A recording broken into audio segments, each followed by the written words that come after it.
right? But if somebody challenges me on podcasting, my ego might flare and I might say, how many episodes have you done? How do you recognize what that is without having the experience of it flaring up repeatedly? How much of your consciousness do you spend in the future strategizing? How much of your consciousness do you spend in the past learning from it? And then how much of your consciousness do you spend in the present building towards your potential? And what do you believe is the right percentage, if there is one, and why? My two superstar, the supermen of coaching, Kevin and Alan. How are you guys doing today? Living the dream, my friend. Living the dream. So good to see you, Dave. I got so much going on. Let's see how you get me into that channeling mode. I'm ready to give everything I have to you two. You bring out the best in me, and you're incredible. So let's show people how this is done. I get so many, by the way, just our downloads and this coaching session has inspired me. I'm doing a public coaching session tomorrow at 6 a.m. as well, Pacific time, a public. So they bring the questions. If you wonder what questions you're supposed to bring, watch these two, how quickly they bring them and how much we can cover in a short amount of time to change lives. All right, boys, you're up. All right. So I have changed my journaling habit because of you, because I was writing, I want your feedback on this. I am the best podcaster in the world versus I am becoming the best podcaster I can be. Is one of those creating resistance? Like saying I'm the best in the world, is that somehow creating resistance versus trying to live up to my potential? The problem is when you make comparison, there is resistance and you steal your joy, right? If you're one with the universe, one with everyone else, you don't want to be the best. You want to be the best that you can be, the best at pursuing your own potential as a podcaster.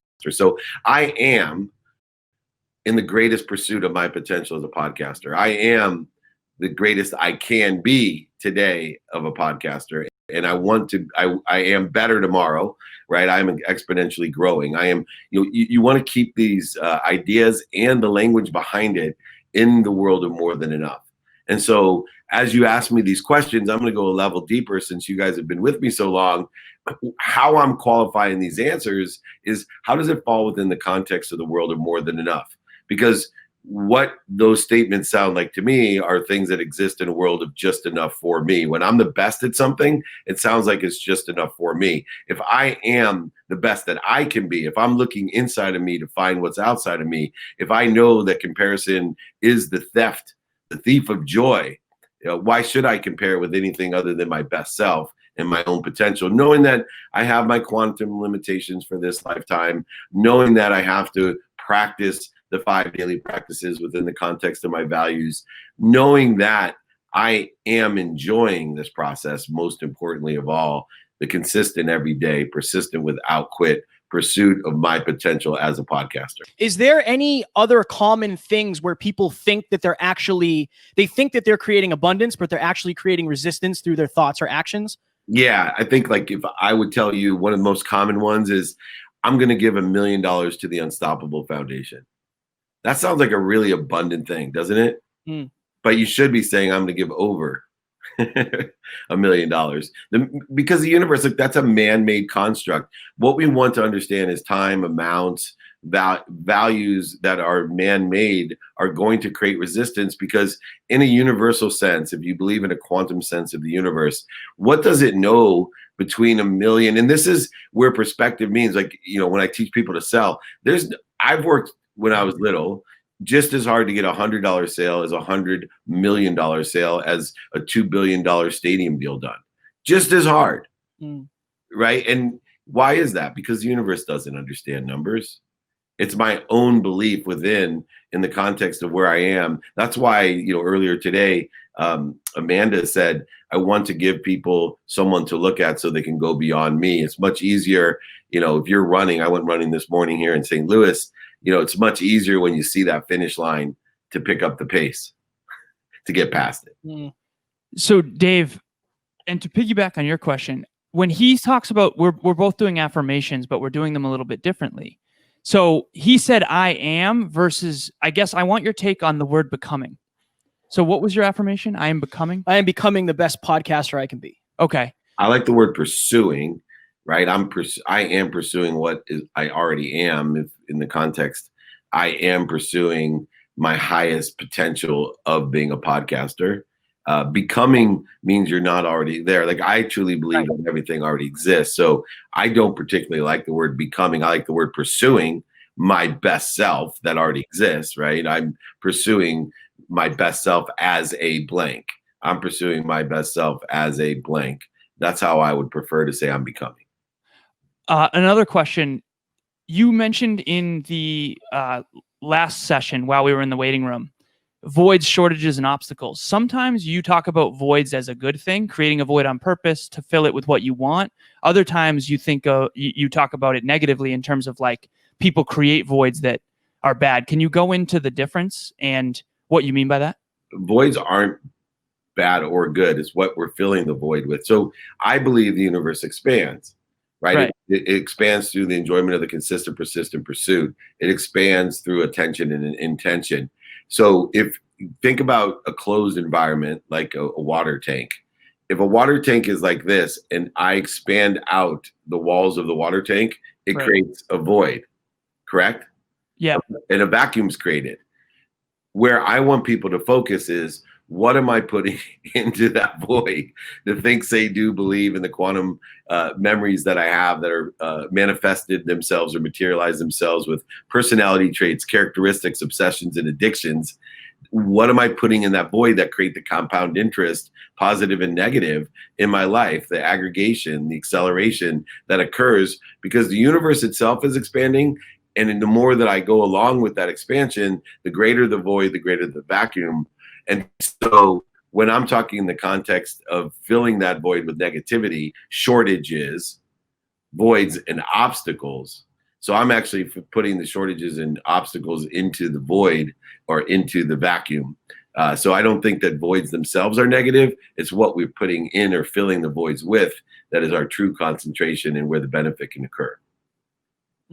So this has changed Alan and I's life. Set an intention and pay attention to it. Coincidence happens. Like we live by that now. I was listening to the 7 Spiritual Laws today, and he was talking about detaching from the outcome. And as you know, early on, that was a struggle for me. I'm sure you recognize that. Why is that? Still is. No, at times it can be. Why is that so important? And how do you focus on that consistently? Because obviously you want to focus on the intention. So the two things that are most counterintuitive is, number one, detaching from an outcome when you're a goal-oriented person. And then two, the conflict that is created by being persistent, ferocious, and allowance. Those are the two things. And I think they're closely related, right? Like, how am I giving everything I got towards a goal, but detaching my outcome and allowing it to happen? Right. That doesn't even make sense to me. But it does if you realize where the energy is focused, where your free will. So if you have tremendous free will and you focus it to get to an outcome, this is bad, right? So you're putting your energy in motion, your emotion, your free will, all targeted to an outcome with some result in mind. I will be happy when I make $1 million. That's one of the terrible statements of the world that everybody would think that's a positive, go get 'em attitude. Mm-hmm. And when I look at free will and I look at this idea of what I'm pursuing, I'm enjoying the pursuit. And I'm using all my free will to clear anything out of the way of my pursuit, not to get to an end. Now, I have a point that I'm directed towards, and I know that I'm angling towards that, but I also have faith. I've detached from that, not to the shortage, saying detaching, oh, well, if I don't get there, it's okay. No, just the opposite. I have faith. I've detached my emotions, my free will from that outcome in the respect that I have faith I'm going to get somewhere better, and I'm going to allow that to happen. I'm going to allow that to happen. And there's something that I texted Matt today. I'm going to look it up here real quick. But, you know, so one of my clients sent this to me. I love this. God answers in 3 ways. And this goes to your detaching from an outcome. He says yes and gives you what you want. So in the perspective, when I met you guys, you would have said, oh, I'm attached to an outcome, and I got the outcome, and God said yes, and he gave me the outcome. I'm going to be happy when I graduate from law school. I graduated from law school. Yes, yes, yes. It's 2. God says no, and then he gives me something better. Notice what we need to do. We need to focus on the enjoyment of the consistent, persistent. So I'm not attached to the outcome. I'm taking my free will over what's, those interferences. I'm getting rid of those. And guess what? God says, no, you're not going to graduate law school and be a lawyer. You're going to be a millionaire by selling legal research. Ooh, he said no to me, but he gave me something better. And then finally, he says, wait, and he gives you the best. There's the allowance. God says, wait a second. I got a turn signal for you, not a stop sign. Just wait for a second. And then he gives you, right, the best of what it is. The potential is your best. And so if you are happy where you're at, and every day you enjoy the consistent, persistent pursuit of your potential, and you're angling with that pursuit, and you have an objective in mind according to the inventory of your values, but you don't attach your emotions to the outcome, you're attaching your emotions to clearing away what's interfering your way to God's best for you, your potential, then you're in the flow of pursuing your potential without the interference, resistance, shortages, and voids that are caused by you attaching to what you want God to tell you yes. What do you recommend people do when they're in the waiting? Because it's like, give us an example of when. Down, man. In the waiting. So remember, it's a turn signal, right? The waiting is a turn signal. So, I want, I want my podcast to be the best that it can be. And in year 1, nobody knows it, right? And I'm just waiting for someone, just waiting. What do? I'm doubling down. Even though my senses can't pick up on the fact that I'm accelerating, growing, even though my memory can't pick up the fact that I'm better than I was yesterday, even though those 2 facilities are weak and faulty in the acknowledgement in the conscious world, in the hyper-conscious world, I have faith that I'm doubling down, getting better, and enjoying me getting better, knowing that someday I'll be at my best or pursuing it far beyond what I thought I'd be at, right? I am happy where I'm at. I'm pursuing or angling towards something better, but I have faith that I'm going to end up somewhere better than I even think.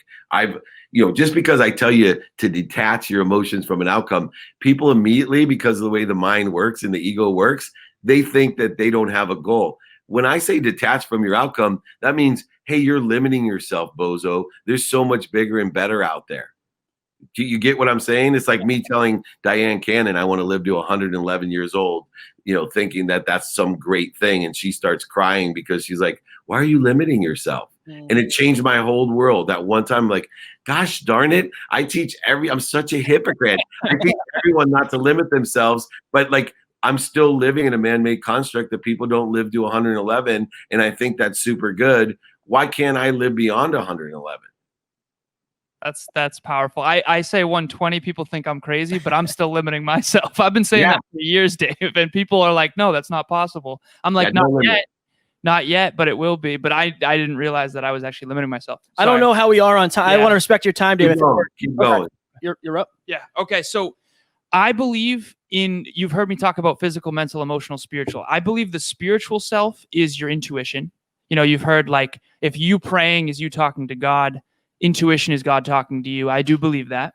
Okay. Then you've got the emotional part of you. Then you've got the mental part of you. Then you've got the physical action.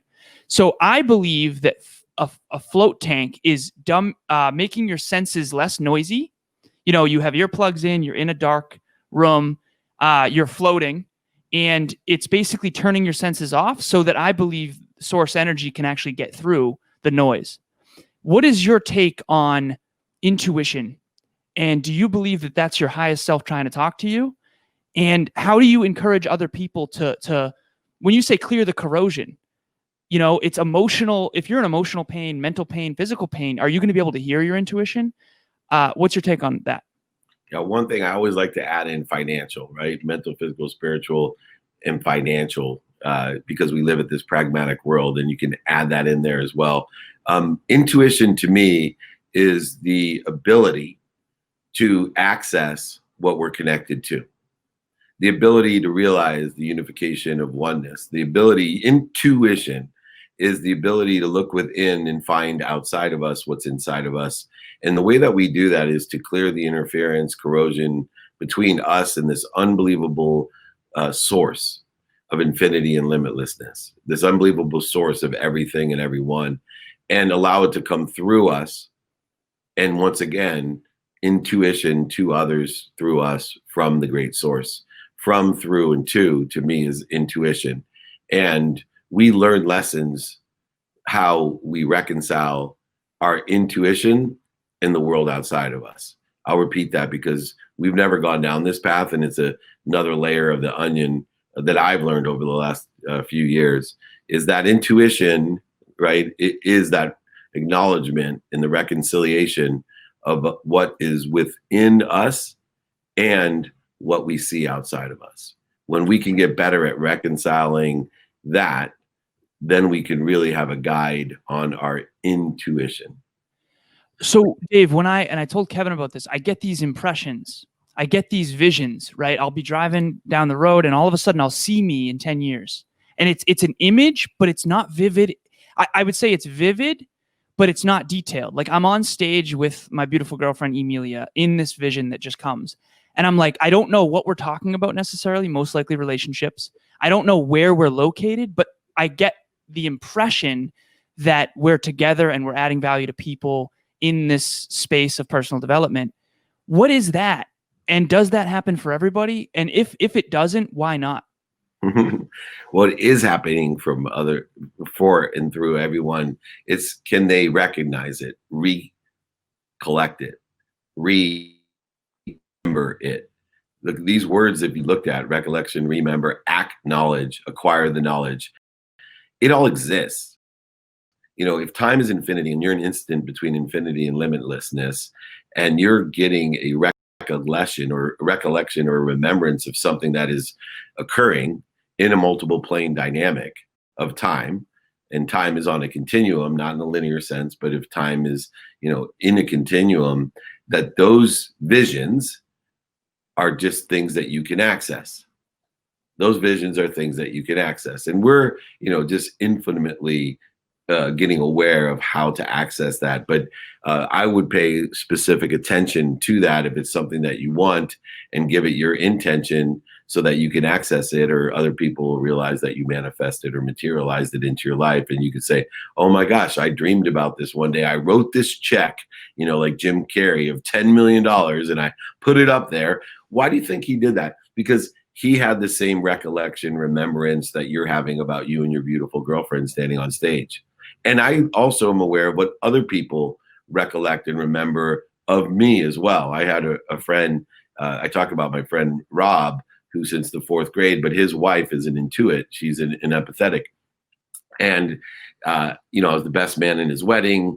And when she got married, they got married early in their early 20s. So 30 years ago or so, she said to me, someday you're going to speak in front of thousands of people. Now, I was selling legal research. I was still in law school. I was on my quest to buy my mom a house and a car and be an oil and gas litigator. I hadn't even made the decision not to listen to my mom that told me the internet was a fad. I looked at her and I was like, nah, that's not for me. Like, that's not for me. And she was, oh, you will. Like, she knew. She had acknowledged it. She knew it already happened. And I hadn't been to a level of clearing that away to acknowledge it myself. And now I acknowledge it every day. And, I've spoken in front of every single day, millions of people, and in person, thousands of people. But, now because of COVID, every day, millions of people I speak in front of. And I remember that one point, and we need to pay attention and give intention to the intuition that we have, that we want, and we cancel the ones that we don't. There's no need to access what we don't want. My goodness. Dave, is there some I got to get that my goodness. Then I know I hit the limit. You know, like if I don't hear my goodness, then the people out there are like, oh my goodness, Dave's not on his game today. He's not the coach that he says he is. My goodness, I got it. All right. Matter. Wow, that was fire. One of the So I noticed with a lot of people, even the people that are the most humble, there's usually one spot where their ego flares. Like there's always that one spot. If you challenge me on podcasting, not you, because I know you know more, right? But if somebody challenges me on podcasting, my ego might flare and I might say, how many episodes have you done? How do you recognize what that is without having the experience of it flaring up repeatedly? More than one. There's more than one. So I go back to the 4 steps of being a ferocious Buddha. One, first, if you can identify what you're most afraid of, the primary Freudian fears that you have and the secondary fears that are the needs of the ego. I've, kind of labeled the ego. It used to be edging goodness out of my life. I get even more specific because it falls into 3 categories. The first you're talking about with your podcast, it's your employment status, right? There's some sort of competition. I got 500 episodes. You got 300 episodes. Somehow I'm better than you. There's no employment status necessary. 2, what you get, right? People, are so worried with the ego of what am I getting? Millions of dollars, my car, my house, motorhome, whatever it is.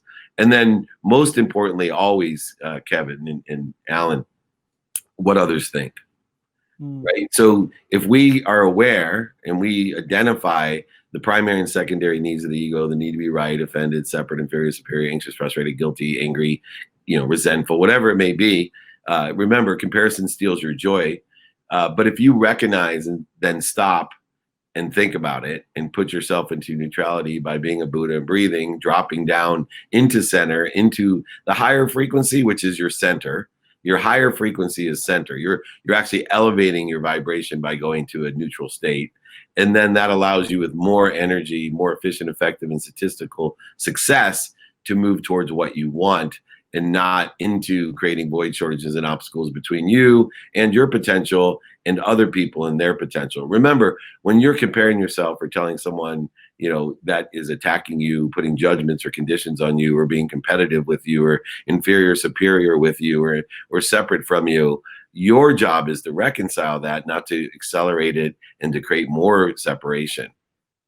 So take it when someone tells me I'm better than you, I immediately take that as a huge compliment. The last thing I want people to do is not acknowledge me. Like if you feel that I'm even competition to you, that I'm worthy of you telling me that you're better than me, that tells me I got a secondary fear. I win. If you have to tell me your podcast is better than my podcast, but instead I win again because you took an inferior approach of your podcast to mine, because you said I would never do that to you because you know more than me. No, I don't. I might have access more or more experience than you, but I don't know more than you about podcasting, right? I want to allow you to access what I know, what I've forgotten, what I haven't forgotten, and allow us each together to elevate each other. Because just because my podcast is really good doesn't mean yours can't be really good as well.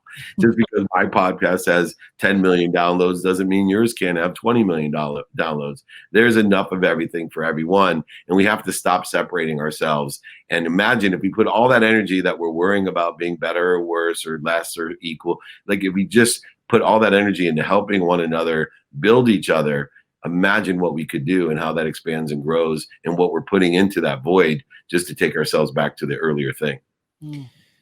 Dave, how are we doing on time? Just because this is a pretty in-depth one. Are we good? Yeah, this will be the last one then if it's in depth. It's always in depth when it's Alan. It is. Okay, so I see this space, right? And I want to learn from everybody in a certain regard, right? So on one end, you've got the Tim Grovers. They say all that matters is the result. Okay, and that's sort of like the Darren Hardy, the Tim Grover, the Eric Thomas, like all that matters is the result, go get it, laser focus, put on the blinders.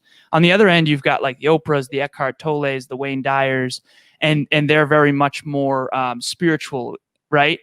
How do you personally, there's something to learn from all of it because it's a spectrum of thought and philosophy and understanding. And what Kevin and I are trying to figure out constantly is not just who to learn from, but who we want to be within the spectrum. And I guess past, present, future. they're all there, and you can learn from all of them. I want to ask you, Dave, how much of your consciousness do you spend in the future strategizing? How much of your consciousness do you spend in the past learning from it? And then how much of your consciousness do you spend in the present building towards your potential? And what do you believe is the right percentage, if there is one, and why? Fire question. Thanks, man. So I believe I spend 100% of my time, or try to spend 100% of my time in the present, taking the lessons I've learned from the past and placing them towards the future by using my 5 daily practices. So for example, let me take you down. If I take inventory of my values, my personal values, when I take inventory of them, are based upon what I've learned from the past and what I want in the future. My experiential values are absolutely based upon what I've learned in the past, but what I want to experience today in the future. My giving values, once again, my receiving values. So that continuum, I see time as one. Past, present, and future are one because of the definition that you gave, not the percentage that you're trying to attribute to it. The definition that you gave, not the percentage of time that you attribute to it. Time is one in the essence if we're capable of learning from the past, applying it to the present for what we want in the future. And within the context of that, how do we get there? Well, once again, asking and attracting allows me to take the lessons of the past and apply them to the oneness by asking others as sponsors and power sponsors to get what we want, finding people that sit in the situation that we want. You see a linear construct between Dr. Wayne Dyer and E.T., right? Eric Thomas. I don't, right? I see that Dr. Wayne Dyer and Oprah, and it'd be interesting. Where do you see me on the spectrum before I answer this question? I think you're the closest to. So you're right. I do 0 to 10. It's like PMES, physical, mental, emotional, spiritual. It's like the Wayne Dyers are more on the spiritual end, and the Eric Thomases, Tim Grovers are more on the mental, maybe ego-driven end. And I don't know, and I'm not trying to judge them. I love them all. Wayne Dyer made more money than any Grover or E.T. will ever make. Right? He achieved greater outcomes than Oprah achieved greater outcomes. Like Oprah would jump out the window if she had E.T.'s money or Tim Grover's money. Interesting. Okay, but yet those people are all focused in on money, right? Just the results. What Wayne Dyer and Oprah and Dave Meltzer are saying is, yes, focus in on your results, but let me give you an easier, better, effortless, abundant way to get it, not a scarce, competitive comparison way of getting it. And so I think the spectrum that you're looking at is you're listing out people that live in scarcity compared to people that live in abundance. And if you take the notables that live in abundance, they have far more than the people that have and lived in scarcity, beyond the fact that they'll have a greater impact. There's no doubt that Dr. Wayne Dyer and Oprah will impact far more people than Tim Grover or E.T. ever will as well, and have more monetary gain in this pragmatic world. Go ahead. Do you think that they had to go through, because I look at Wayne's speeches, I've studied Wayne for many years.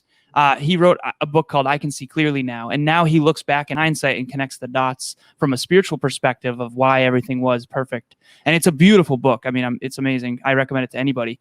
But earlier in his speeches, when he was younger, he was far more, in my opinion, ego-driven. And I think we all go on that journey. They were playing more finite games until they got to a place of more abundance, right? I mean, how do you reconcile all this in your consciousness? Exactly how you reconciled it right there. That you have to learn abundance, right? So you start where you are and you have to learn the lessons that you have to learn. And I'm 52 years old, and I promise when we're doing this and I'm Bob Proctor's age, at 86 years old, say 25 years from now, and you guys are my age, and I'll be looking back going, man, was I ego driven? Right. Oh my God, was I ego driven? Of course we're ego driven. The ego never goes away. Like I tell everyone, I know the secret to the universe to create, unification, and literally it's to give an egoectomy to everybody. But that's not possible, right? That's my one wish, is I could remove the ego, the edging goodness out of our lives. We wouldn't be here.